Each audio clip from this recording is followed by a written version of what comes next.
क्रिया का मतलब होता है एक्ट करना, गति, और योग का मतलब होता है परमात्मा के साथ मिलन, मतलब तेज गति के साथ भगवान से मिलना ही क्रिया योग कहलाता है।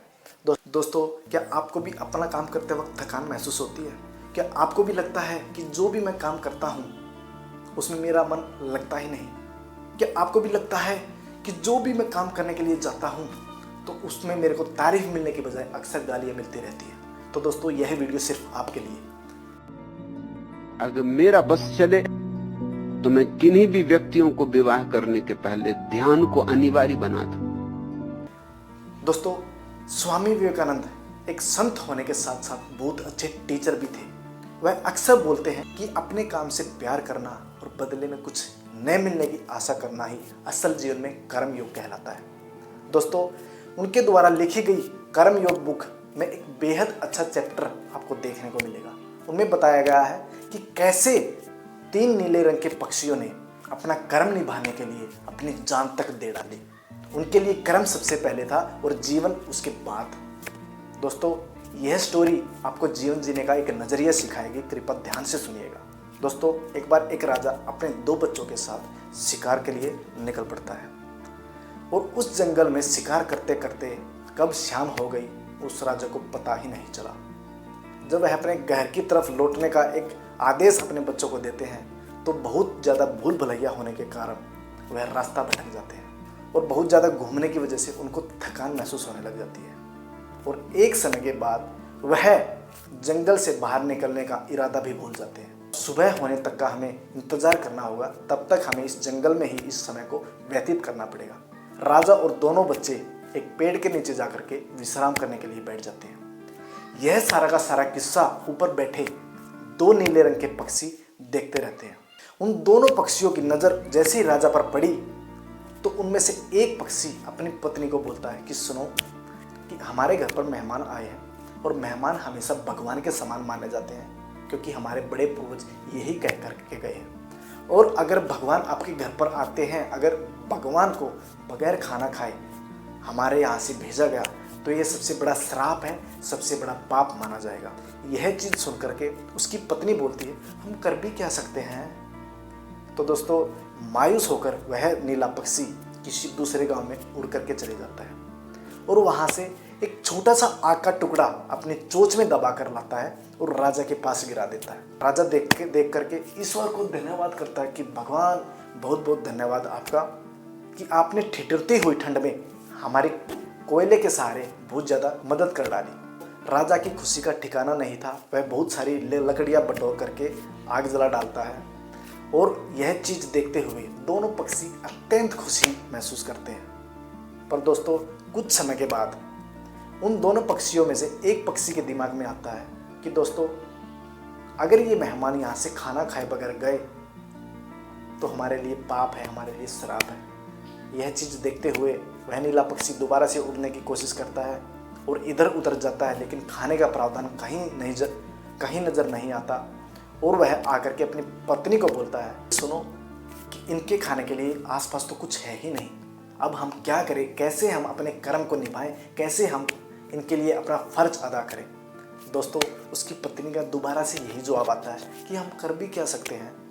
दोस्तों, लेकिन वह पक्षी मायूस और हताश नहीं होता और अपनी पत्नी को बोलता है कि अगर मेरी जान भी चली जाए, मैं इनको यहाँ से बगैर खाना खाए नहीं जाने दूंगा।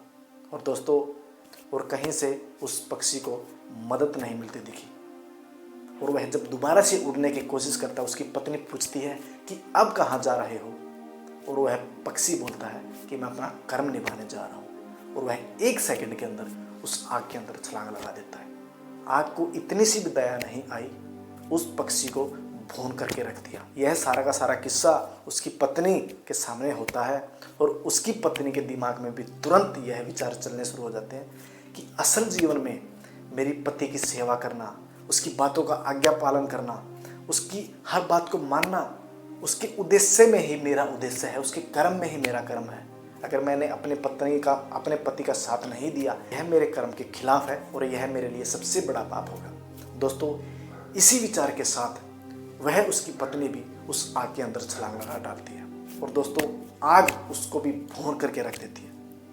यह सब चीज़ें उनके बच्चे देख लेते हैं। 3 रंग के छोटे पक्षी जो उनके बच्चे थे। दोस्तों, आपने कभी ना कभी देखा होगा कि हर बच्चे अपने माँ बाप से सीखते हैं। जो भी माँ बाप कुछ भी काम करते हैं, उनके बच्चे उस बिहेवियर को कॉपी करना शुरू कर देते हैं। और दोस्तों, उन बच्चों को लगा कि इसके अंदर कुछ ना कुछ ऐसी चीज़ होंगी जहाँ मेरे माँ बाप गए हैं कि कुछ ना कुछ अच्छा ही होगा।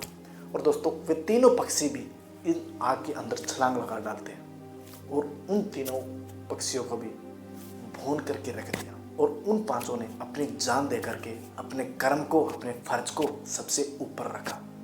दोस्तों, यही कर्मयोग में स्वामी विवेकानंद जी हमें सिखाना चाहते हैं कि आप जो भी काम करते हो उसमें अपना 100% दो, अपने कर्म को सबसे पहले नंबर पर रखो, उसका फल न मिलने की इच्छा बिल्कुल भी नहीं करनी चाहिए। दोस्तों, हमें भी उन नीलों पक्षियों से यही चीज़ सीखनी चाहिए कि वास्तव में कर्म क्या होता है। जब भी हम कोई भी काम करते हैं, बदले में कुछ मिलने की आशा नहीं करनी चाहिए, तब हमें कर्म का असल उद्देश्य समझ में आएगा।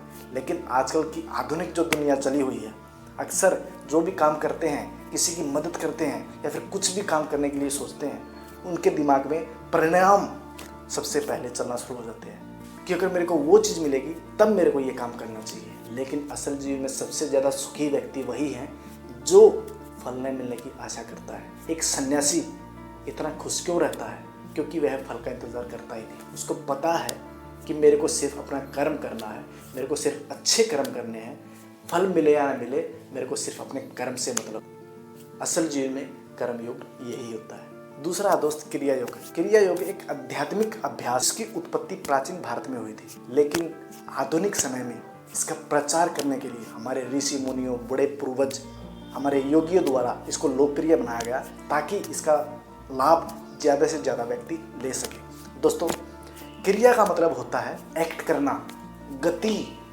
और योग का मतलब होता है परमात्मा के साथ मिलन, मतलब तेज गति के साथ भगवान से मिलना ही क्रिया योग कहलाता है। तो 5 तरह का जीवन होता है जो आपको भी जीना चाहिए। सबसे पहला इमोशनल। अगर आपको अपनी भावनाओं को नियंत्रित करना आता है तो क्रिया योग आपके लिए काम करती है। दूसरा होता है स्पिरिचुअल, कि आपको अगर आध्यात्मिक जीवन जीना है तो क्रिया योग को आपको करना आना चाहिए। अगर तीसरा है आपकी शिक्षा। अगर आपका शिक्षा का स्तर लगातार बढ़ता जा रहा है, शिक्षा में आपकी सुधार आ रहा है, तो क्रिया योग आपके लिए काम करेगी। चौथा है आपका शरीर। अगर आपका शरीर ही ठीक नहीं है तो दोस्तों क्रिया योग आपके लिए काम नहीं करेगी। 5वां है फाइनेंशियली। अगर आप पैसों से सुखी हो, आपके लिए पैसा ठीक है, आपके लिए काम कर रहा है, तो ये 5 चीज़ मिलकर ही एक जीवन का निर्माण करती है। इसी के अंदर ही हमारा टोटली जीवन आ जाता है कि लोग पैसे को ही अपना जीवन मानते हैं, पैसे के पीछे इस कदर भाग जाते हैं, इतना पैसा कमा लेते हैं। लेकिन मैंने आपको ये भी बोला है कि शरीर भी एक तरह से जीवन होता है। पैसा तो आदमी कमा लेता है लेकिन अपना शरीर खो देता है, फिर यही पैसा अपने शरीर को ठीक करने में लगा देता है। तो दोस्तों, ऐसे जीवन का कोई फायदा नहीं होता। इसी तरह से बोला गया है कि अगर आप क्रिया योग करते हो तो ये 5 चीज़ आपस में बैलेंस होना शुरू हो जाती है, और जब जब ये चीज़ बैलेंस होगी आप दुनिया के सबसे सुखी व्यक्तियों में से माने जाओगे। तो योगानंद परमहंस ये चीज़ बोलते हैं कि मैंने बहुत सारे रईस आदमियों को देखा जो कि अपने पैसे के पीछे भागते हैं लेकिन अपने इमोशन को काबू नहीं कर पाते, अपनी क्रिया योग के माध्यम से अपनी भावनाओं को नियंत्रित नहीं कर पाते, और वह लगातार स्ट्रेस, डिप्रेशन, एंग्जाइटी, इस तरह की चीज़ों का सामना लगातार करते रहते हैं। लेकिन पैसा कमाने का जो जुनून उनके सिर पर इस कदर हावी हो जाता है कि वह अपने 4 बची हुई लाइफ, जो आपका जीवन चलाने के लिए वाकई में काम करती हैं, उसको छोड़ देते हो और सिर्फ पैसे को इस कदर भाग लेते हो। आपने देखा होगा कि अक्सर बहुत ज़्यादा बीमारी उन्हीं लोगों को लगती है जिनके पास बहुत ज़्यादा पैसा है, क्योंकि मैंने आपको बोला कि 5 तरह की लाइफ होती है भाई, कि एक तरह की लाइफ जीने के लिए पैसे के पीछे इस कदर भागते हैं कि अपना हेल्थ खो देते हैं, अपना शरीर खो देते हैं, अपनी भावनाएं खो देते हैं, अपने इमोशन खो देते हैं, अपनी आध्यात्मिकता खो देते हैं और अपनी शिक्षा खो देते हैं। अगर ये 4 चीज़ खो देते हैं और पैसे को पा लेते हैं तो उससे बड़ा खराब इंसान आपको जीवन में कहीं मिलेगा ही नहीं। तो दोस्तों, समझाने का मतलब ऑटोबायोग्राफी में क्रिया योग के माध्यम से यही है कि आपको क्रिया योग के माध्यम से इन 5 चीज़ को नियंत्रित करना आना चाहिए। और मैं इस चीज़ की सफाई बिल्कुल नहीं दूंगा कि क्रिया योग किस तरह से किया जाता है, क्रिया योग का मेरे को अधिक ज्ञान नहीं है, मैं सिर्फ इतना बता सकता हूं कि क्रिया योग को करने के लिए आपको किन किन चीज़ों का लाभ होगा और किन किन चीज़ों को आप हासिल कर सकोगे। क्रिया योग को करने के लिए आपको 5 फैक्टर होते हैं जो आपकी लाइफ को चलाते हैं। ये चीज़ बैलेंस होना शुरू हो जाती है। दोस्त, यही चीज़ मैं आपको सिखाना चाह रहा हूँ कि अगर आप अपने कर्म योग को अपने क्रिया योग के साथ सम्मिलित कर देते हो तो ये दोनों चीज़ मिल करके आपके जीवन को चलाना शुरू कर देती है। क्योंकि दोस्तों, क्रिया योग को करने के लिए आपको अपने कर्म योग का सहारा लेना पड़ेगा ताकि ये दोनों चीज़ आपकी अलाइन होकर आपको इन 5 तरह की जीवनियाँ, इन 5 तरह के गुणों को मिल करके आपको बहुत आगे ले जाए। तो दोस्तों, यही था एक क्रिया योग का एक छोटा सा स्टेप, पर ज़्यादातर मेरा फोकस था सिर्फ कर्म योग पर। दोस्तों, अगर आपको कर्म योग करना आ गया, आपको कर्म योग की असल सीख मिल गई तो आपको सक्सेसफुल होने से कोई नहीं रोक सकता। तो दोस्तों, एक छोटी सी वीडियो में बस छोटा सा संकेत मैं आपको समझाना चाह रहा था। अगर आपको वीडियोस पसंद आई तो कृपया लाइक कीजिएगा, शेयर कीजिएगा, सब्सक्राइब